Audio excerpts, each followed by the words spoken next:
আমার মনে হয় রাজার ভয়ে পালিয়ে গেছে।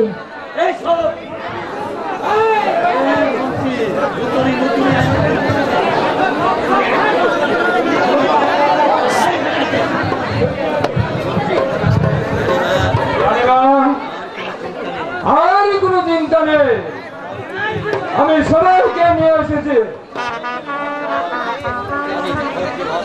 মন্ত্রী মহাশয়, এখন আর বিলম্ব না করে বিয়ের কাজ শুরু করুন।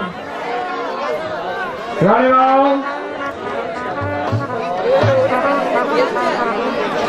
আজকালকার বিবাহ সম্ভবত আগমনী হয়ে থাকে।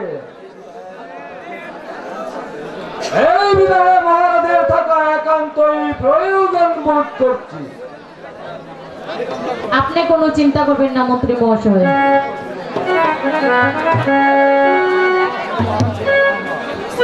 পুত্র শুধু মহারাজের একার নয়, সে আমারও সন্তান। মহারাজ যা বলবে আমি তা মাথা পেতে নেব। আপনি কোনো চিন্তা করবেন না, বিয়ের কাজ বিলম্ব না করে শুরু করুন।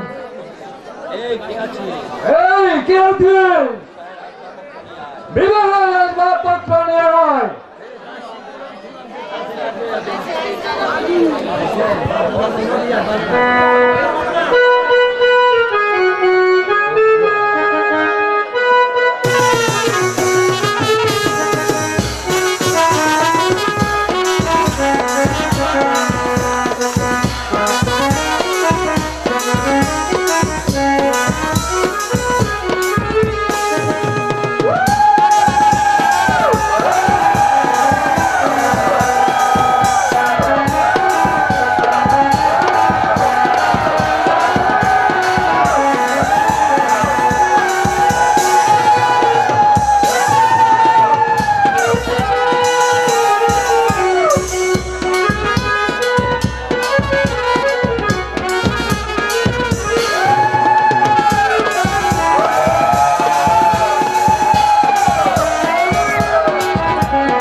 হরে কৃষ্ণ হরে কৃষ্ণ হরে কৃষ্ণ হরে রাম হরে হরে হরে হরে।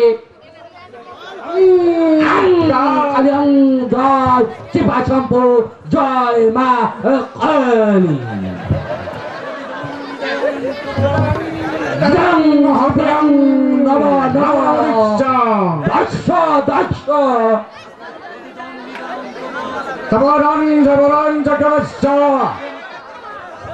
যদিদং হৃদয়ং তব তদিদং হৃদয়ং মম, যদিদং হৃদয়ং তব তদিদং হৃদয়ং মম।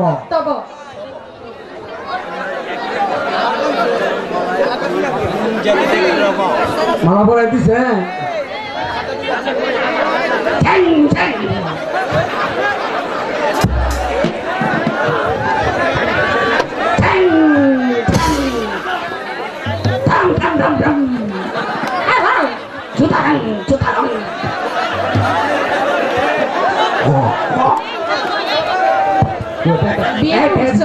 মহারাজ, এখানে এত মানুষ দেখা যাচ্ছে কেন? এখানে কিসের উৎসব হচ্ছে? বাবা প্রেম কুমারের বিয়ে দিয়েছি মহারাজ। কুমারের বিবাহ, শাস্তি যা দিতে হয় আমাকে দিন। না মহারাজ, অন্যায় করেছি আমি, শাস্তি যা দিতে হয় আমাকে দিন। শুনুন মন্ত্রী মহাশয়, তা হয় না মন্ত্রী মহাশয়। আপনি আমার চিরবিশ্বাসী মন্ত্রী, আপনি শত অন্যায় করলেও আমার কাছে অনেক মূল্যবান মন্ত্রী মহাশয়, আপনি কোনো দুঃখ করবেন না মন্ত্রী মহাশয়, আপনি কোনো দুঃখ করবেন না। এবার কে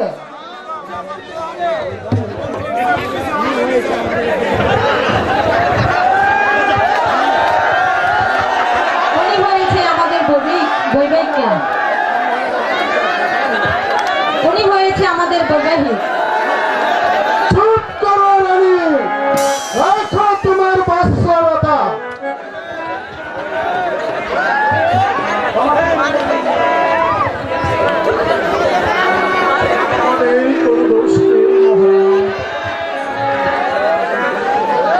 মন্ত্রী মহাশয় আমাকে জোর করে ধরে নিয়ে এসেছে।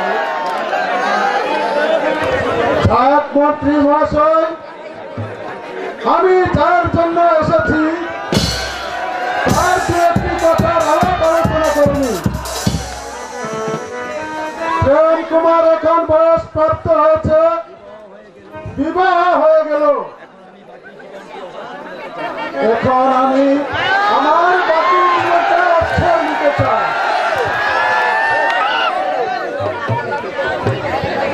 হিন্দু কোথায় যাবেন মহারাজ? আমি যাব যেখানে নেই মানুষের কলরব, মায়া মমতার লেশ, যেখানে নেই মায়া মমতার লেশ, নিরিবিলি কারণে ভগবানের বুক বিলাসে করব ভ্রমণ, তীর্থ পর্যটনে ঘুরব দেশ বিদেশ।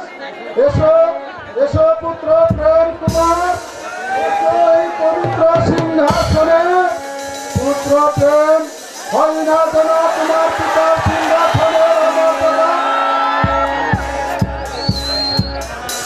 পুত্র প্রেম ধারণ করো এই রাজমুকুট।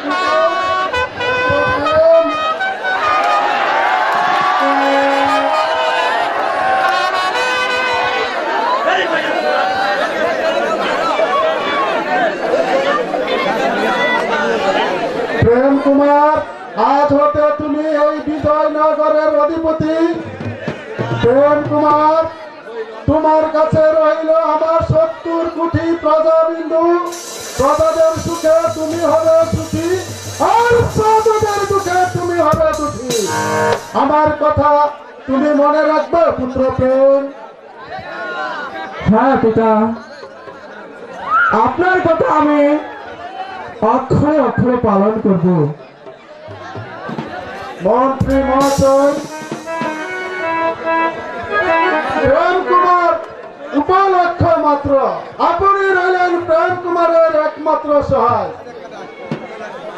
তুমি কোনো দুঃখ করো না পুত্র প্রেম, প্রজা নিয়ে সুখে শান্তিতে দিন কাটাও।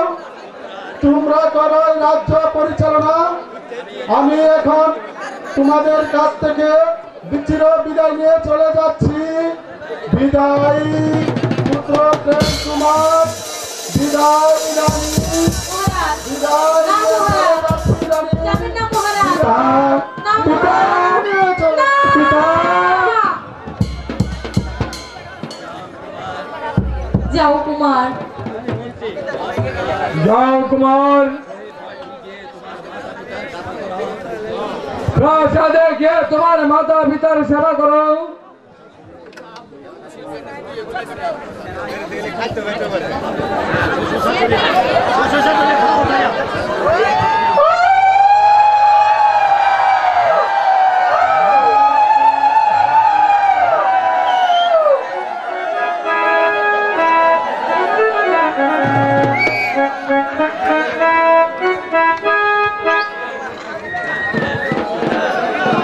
পিতা, আজ হতে আপনাদের খাওয়া পড়ার দায় আমার। আপনারা আমাকে ছেড়ে কোথাও যাবেন না।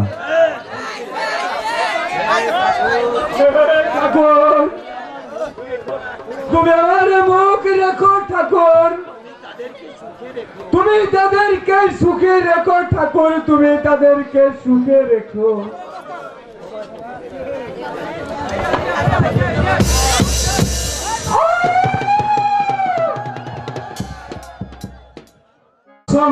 আমি করেছি।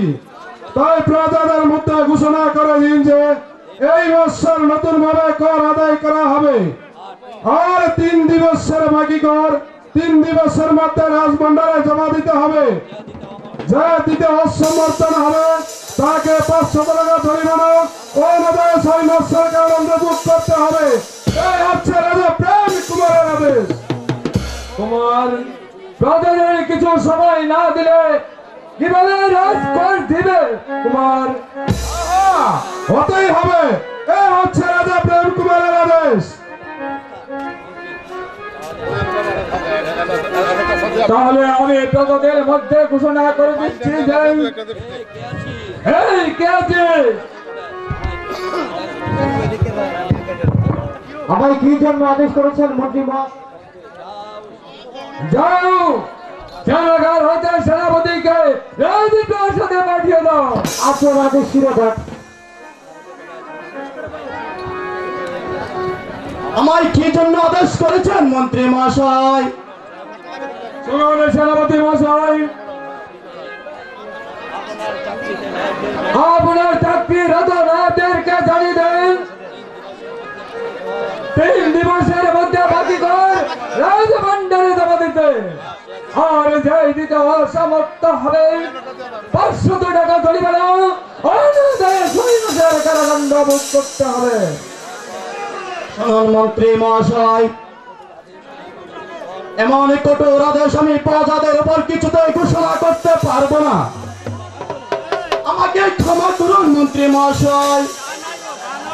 এই যে রাজা প্রেম কুমারের আদেশ অবশ্যই পালন করতে হবে। যান সেনাপতি মশাই। তাহলে যাচ্ছি প্রজাদেরকে জানিয়ে দিতে।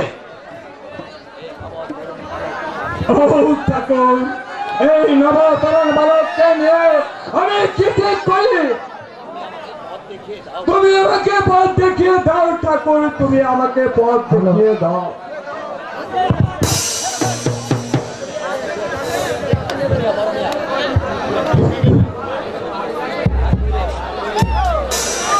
মেজু মিয়া, আপনি কি রাজার বাড়ির সংবাদ পেয়েছেন? না ছোট মিয়া, আমি কিছুই শুনিনি।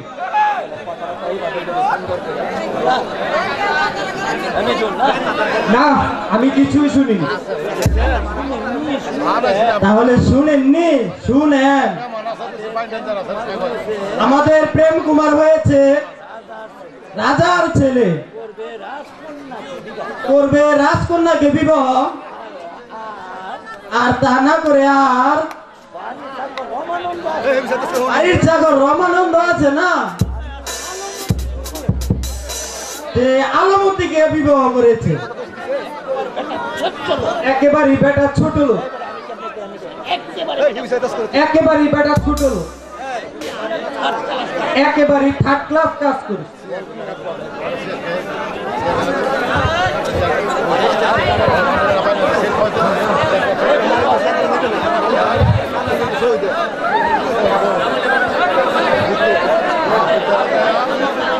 আপনারা কি কানাড়ি করছেন?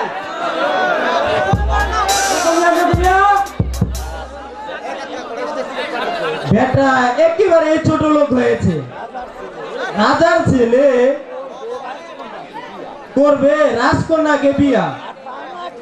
আর তা না করে একটি ছোট লোকের মেয়েকে করেছে বিবাহ। বেটা একেবারে ছোট লোক, বেটা অসভ্য। তাই যদি হয় সুন্দর নিলে আসো, একটা বুদ্ধি করে নে।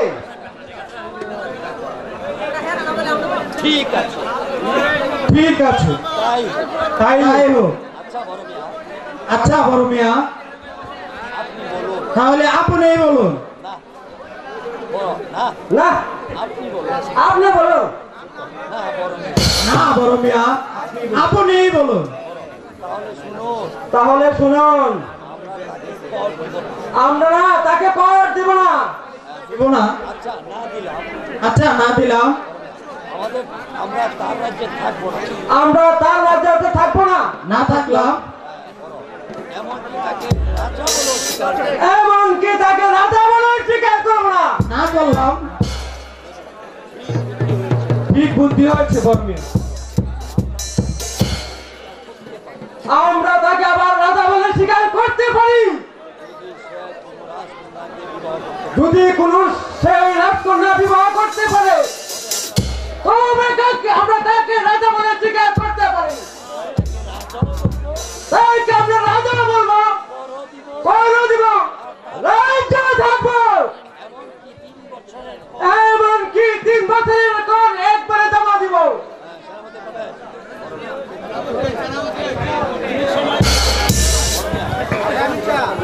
আসুন সভাপতি মহাশয়। না, আমি বসতে আসিনি।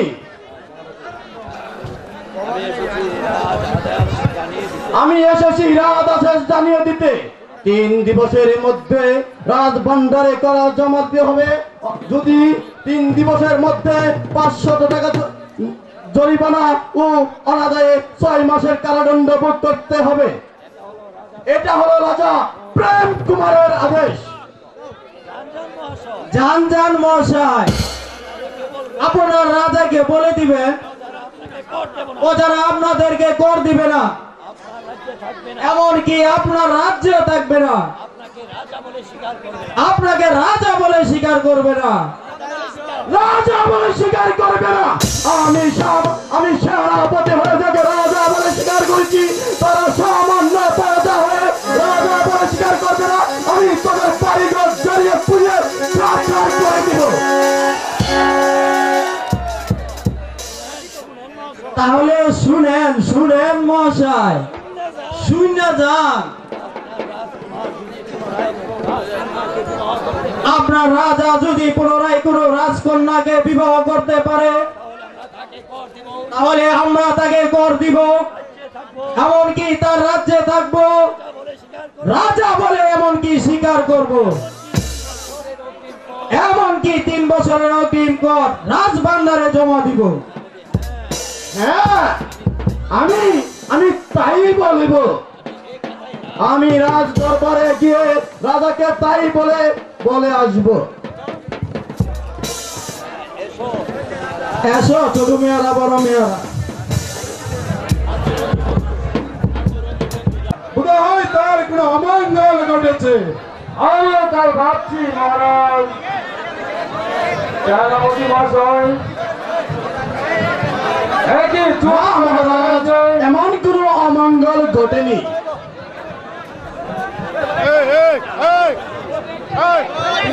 সেনাপতি মহাশয়,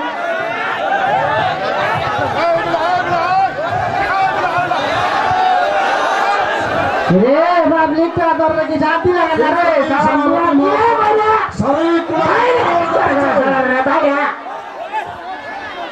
মহারাজ, এমন কোন অমঙ্গল ঘটেনি, কিন্তু কি সেনাপতি মহাশয়? সে কথা বলতে আমার ভয় হচ্ছে মহারাজ। আপনাকে আবেদন করলাম, আপনি নির্ভয় খুলে বলুন। মহারাজ, প্রজারা দাবি জানাচ্ছে যে আপনি গরিব কন্যা বিবাহ করেছেন বলে তারা আপনাকে কর দেবে না, এমনকি আপনার রাজ্য থাকবে না। আরো কিছু বলেছে সেনাপতি মহাশয়। এবং কি প্রজারা আপনাকে রাজা বলে স্বীকার করবে না। রাজা বলে স্বীকার করবে না, আমি প্রজা আমাকে রাজা বলে স্বীকার করবে না, আমার রাজ্যে থাকবে না, এমনকি আমাকে রাজা বলে স্বীকার করবে না, আমি তাদের পরিবার দাঁড়িয়ে পুরে সরকার করে দেব। ভেঙ্গে দিব প্রজাদের গর্ব, ভেঙ্গে দিব প্রজাদের গর্ব। রাজা বলা অস্বীকার পরিণাম কত ভয়ঙ্কর তা আমি বুঝিয়ে দেব।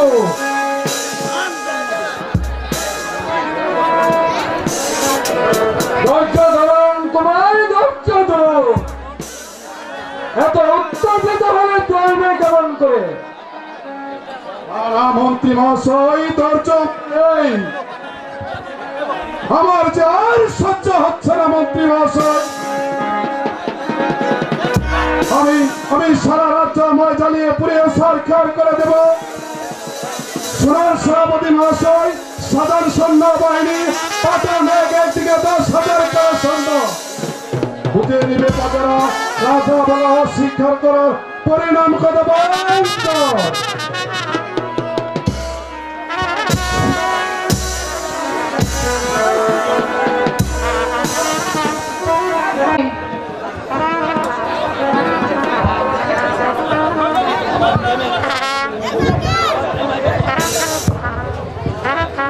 পুত্রপ্রেম, এত সৈন্য কোথায় পাঠানো হচ্ছে?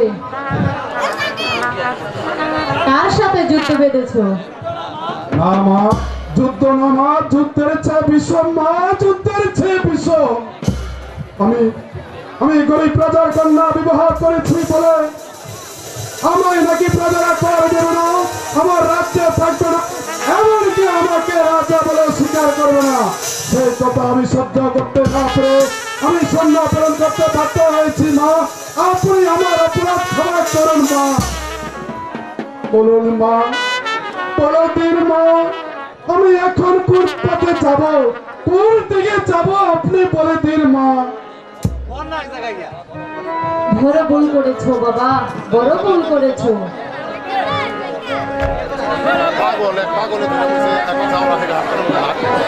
আমার কাছে না জেনে সৈন্য প্রেরণ করা মোটেই উচিত হয়নি।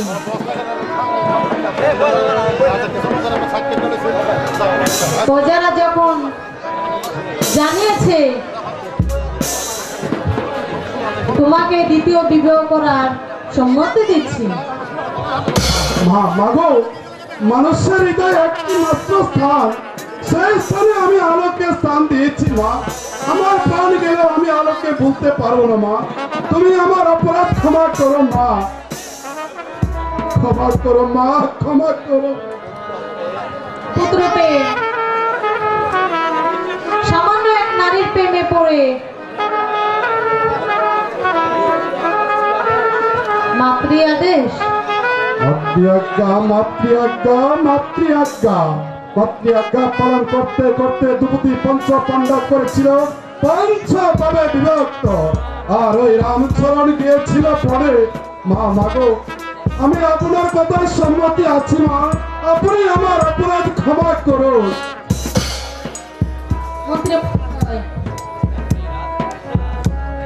আপনি রাজকন্যা সন্ধান করুন। শুনেছি তোর রাজ্য লাগার নাকি একটি কন্যা আছে, আমি তার সন্ধানে যাচ্ছি রানীমা, আমি তারই সন্ধানে।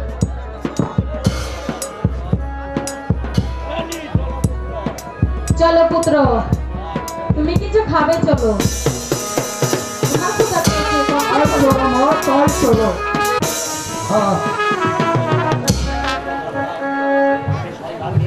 আমি সন্ধান নিয়ে জানতে পারলাম ওই কর্ক রাজ্যের একটি মেয়ে আর একটি সুন্দরী কন্যা আছে, তার নাম নাকি মীনা কুমারী। আমি সেই কন্যার সাথে তোমার বিবাহ স্থির করেছি।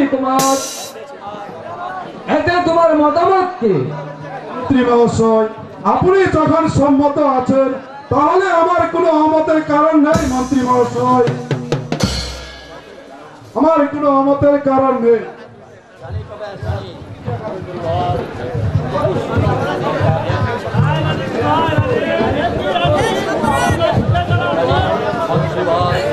মন্ত্রীবর, বিয়ে ঠিক করেছেন? এদিকে যে প্রজারা ভীষণ উত্তেজনা হয়ে পড়েছে। রানীমা, আমি সম্পূর্ণ ঠিক করে রেখেছি, আপনি শুধু সম্মতি দেন, আমি এক্ষণে বর নিয়ে চলে যাচ্ছি। হ্যাঁ চলুন রানীমা, আপনার সাথে চলুন। তাই চলুন। আমি আর কথা বলবো না। গিন্নি, আরে গিন্নি, গিন্নি, আরে গিন্নি, আরে গেল কই?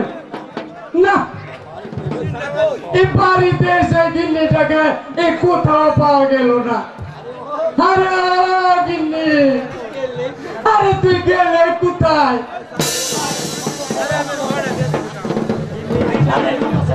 এই বলি সারের মতো চেঁচাচ্ছ কেন? এই, বলো কি হয়েছে? তোমার সাথে আজ কথাও বলবো না আর তোমার সাথে প্রশংসাও করবো না। যাও। এ কথা বলবে না, এ আমার বুঝি এ রাগ নেই, আমার বুঝি এ রাগ নাই। সকালবেলা গিয়েছিলাম ওই ঠাকুর পাড়ায়। ঠাকুর পাড়া, এ ঠাকুর কোন ছাড়াইবে? এ ঠাকুর কোন ছাড়াইবে? এই সুন্দরী বউ দেখলে এ সব সালার ওই এ বদি বাড়ি আছে। কালিদাস শর্মা, এই গিন্নি, এ পালা পালা পালা, এ মন্ত্রী মহাশয় এসেছে। কে মন্ত্রী মহাশয়? আসুন, আসন গ্রহণ করুন। না, আমি বসতে আসিনি, আমি বসতে আসিনি, আমি এসেছি তোমার নিকট একটি কথা বলতে।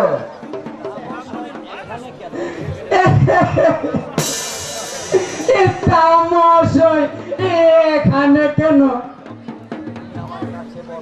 তুমি আমার কাছে বসো আর কান বেঁধে ভালো করে কথা শোনো।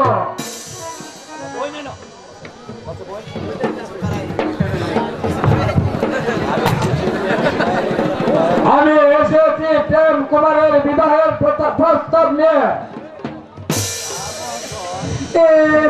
মহাশয় এই কথাটা আগে বললেন না কেন? আমি মনে করেছিলাম কি আমার স্ত্রী মতি বানুকে নিয়ে এই নাচানাচি টানাটানি করবেন করি।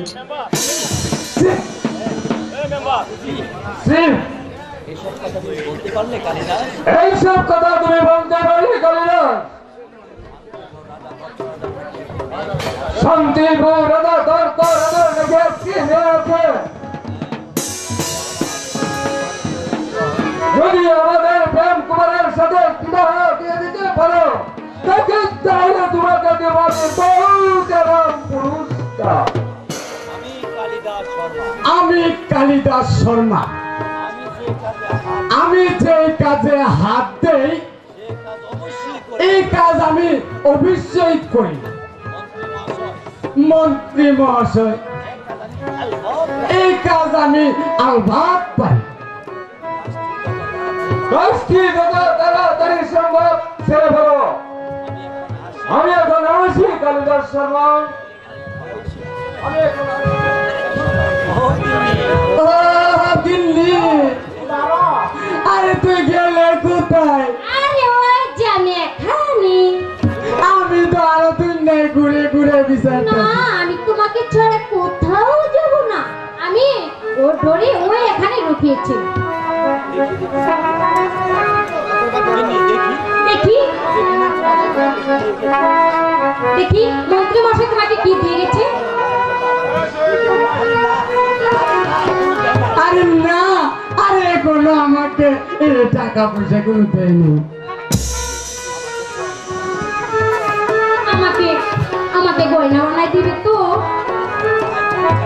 আই এই গয়না বানাই দেব এই কানে কানে কই। আরে ও বিনি, আরে ডাইরেক্টর আরে তোমারি আরে আমি কথা কেমনে কইতাম? ওরে আমার মা, ওই মারে আমার এই ছাত্রী জামা লইয়া। তুমি আমারে বিয়া করতে কত বছর হইছে? 12-13 মাস তো এ ওই বই। এত বছর হইছে ওহন একটা ফুলা পাইতেছ না এই শুনো তোমার হেডার নাই আমার হেড